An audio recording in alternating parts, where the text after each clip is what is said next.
ಶ್ರೀ ಪಂಚಭೂತೇಶ್ವರ ಸ್ವಾಮಿ ಸುಕ್ಷೇತ್ರ ಮಠದ ಪರಮಪೂಜ್ಯ ಸ್ವಾಮೀಜಿಗಳಾದಂಥ ಶ್ರೀ ಶ್ರೀ ರುದ್ರಮುನಿ ಮಹಾಸ್ವಾಮಿಗಳ ಪಾದಗಳಿಗೆ ನಮಸ್ಕರಿಸ್ತಾ ಮೊಟ್ಟ ಮೊದಲನೇ ಬಾರಿಗೆ ನಮಗೂ ಈ ಒಂದು ಸುಕ್ಷೇತ್ರದಲ್ಲಿ ಬಹುತೇಕ ಮೊಟ್ಟ ಮೊದಲನೇ ಬಾರಿಗೆ ಅನಿಸುತ್ತೆ ಇಂಥ ಒಂದು ಕಾರ್ಯಕ್ರಮವನ್ನು ಹಮ್ಮಿಕೊಂಡು ಅದರಲ್ಲೂ ಒಂದು ತಿಂಗಳ ಕಾಲ ಸುಮಾರು 50 ಮಕ್ಕಳು ಅಡ್ಮಿಷನ್ ಮಾಡಿಕೊಂಡು ಕಾರಣಾಂತರಗಳಿಂದ ಒಂದು 15 ಜನ 20 ಜನ ಮಕ್ಕಳು ಬಿಟ್ಟೋಗಿ, ಏಕೆಂದರೆ ಮಕ್ಕಳುಗಳನ್ನು ತಿಂಗಳುಗಟ್ಟಲೆ ಕ್ಲಾಸಲ್ಲೇ ಕೂಡಾಕೊಂಡು ಅವ್ರಿಗೆ ಮೊದಲೇ ಏನೋ ಒಂಥರ ಜೈಲ್ದ ವಾತಾವರಣ ಥರ ಆಗಿರುತ್ತೆ.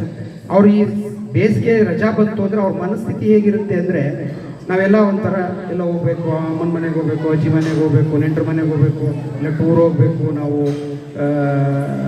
ಆಟ ಆಡಬೇಕು ಅನ್ನೋ ಒಂದು ಮನಸ್ಥಿತಿನಲ್ಲಿ ಮಕ್ಕಳಿರುವಾಗ ಅಂಥ ಒಂದು ಮಕ್ಕಳನ್ನು ಈ ಒಂದು ಶಿಬಿರವನ್ನು ಆಯೋಜಿಸಿ ಒಂದು ಗರ್ಭಿತವಾದಂಥ ಒಂದು ಕಾರ್ಯಕ್ರಮವನ್ನು ನಡೆಸಬೇಕು ಅಂತೇಳಿ ಅವರು ಪೂಜ್ಯ ಗುರುಗಳು ಏನು ಸಂಕಲ್ಪ ಮಾಡಿಕೊಂಡು ಮೊಟ್ಟ ಬಾರಿಗೆ ಅದನ್ನು ಹುಟ್ಟಾಕಿದ್ದಾರೆ. ಅದಕ್ಕೆ ಒಂದು ಶ್ಲಾಘನೀಯ ಕಾರ್ಯ ಅಂತ ಹೇಳ್ತಾ, ಅದಕ್ಕೆ ಸಹಕರಿಸಿದಂಥ ಪೋಷಕರು ತಾವೇನಿದ್ದೀರಿ, ಇಡೀ ಮಂಡ್ಯ ಜಿಲ್ಲೆ ಎಲ್ಲ ತಾಲೂಕುಗಳಿಂದ ಬಂದಂಥ ಪೋಷಕರು ಏನಿದ್ದೀರಿ, ನಿಮ್ಮ ಔದಾರ್ಯಕ್ಕೂ ಕೂಡ ನಾವು ತಲೆಬಾಗಿ ನಿಮಗೆ ನಮಸ್ಕರಿಸ್ತಾ. ಏಕೆಂದರೆ ಒಂದು ಶಿಬಿರ ಅಂದರೆ ಒಂದು ವಾರ ಇರ್ತದೆ, ಬೇಸಿಗೆ ಶಿಬಿರ ಒಂದು ವಾರ, ಅದು ಮ್ಯಾಕ್ಸಿಮಮ್ 15 ದಿವಸ ಇರುತ್ತೆ.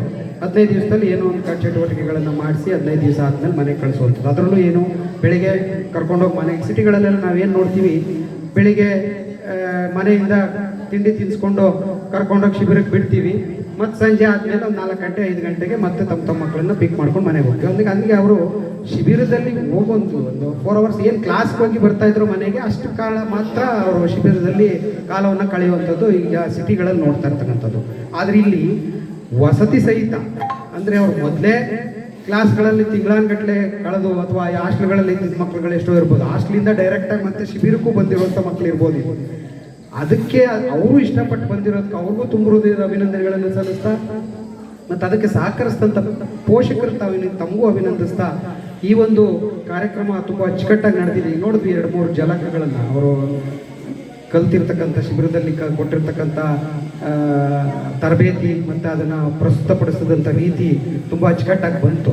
ಏಕೆಂದರೆ ನಮ್ಮ ಗ್ರಾಮೀಣ ಭಾಗದಲ್ಲಿ ಈ ಥರದೊಂದು ಕಾರ್ಯಕ್ರಮಗಳನ್ನು ನಡೆಸಬೇಕು ಅನ್ನೋದೊಂದು ಪರಿಕಲ್ಪನೆ ಇದೆಯಲ್ಲ, ಅದಕ್ಕೆ ಪೂಜ್ಯ ಗುರುಗಳಿಗೆ ನಾವು ಮತ್ತು ಎಲ್ಲ ಈ ಒಂದು ಮಠದ ಆಡಳಿತಾಧಿಕಾರಿಗಳು ಮತ್ತು ಏನು ಟ್ರಸ್ಟಿ ಮೆಂಬರ್ಸ್ ಇದ್ದಾರೆ, ಮತ್ತು ಎಲ್ಲ ಭಾರತ ಸೇವಾದಳದ ಸದಸ್ಯರುಗಳಿಗೆ ಮತ್ತು ಅಧ್ಯಕ್ಷರುಗಳಿಗೆ, ಅದರ ಪದಾಧಿಕಾರಿಗಳಿಗೂ ಕೂಡ ನಾನು ಅಭಿನಂದನೆಗಳನ್ನು ಸಲ್ಲಿಸ್ತಾ, ಹಾಗೆ ಇನ್ನೂ ಮುಂದೆ ಕೂಡ ಇಂಥದ್ದೊಂದು ಕಾರ್ಯಕ್ರಮ, ಈ ಥರದ ಇನ್ನೂ ಹೆಚ್ಚು ಸಮಾಜ ಸೇವಾ ಕಾರ್ಯಕ್ರಮಗಳು ಈ ಮಠದ ವತಿಯಿಂದ ಇನ್ನೂ ಹೆಚ್ಚು ನಡೀಲಿ.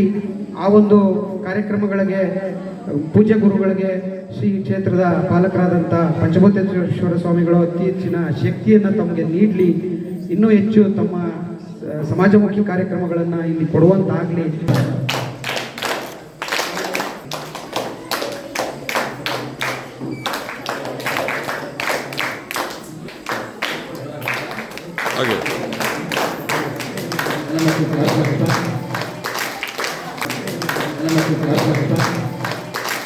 ಬಯಸೇ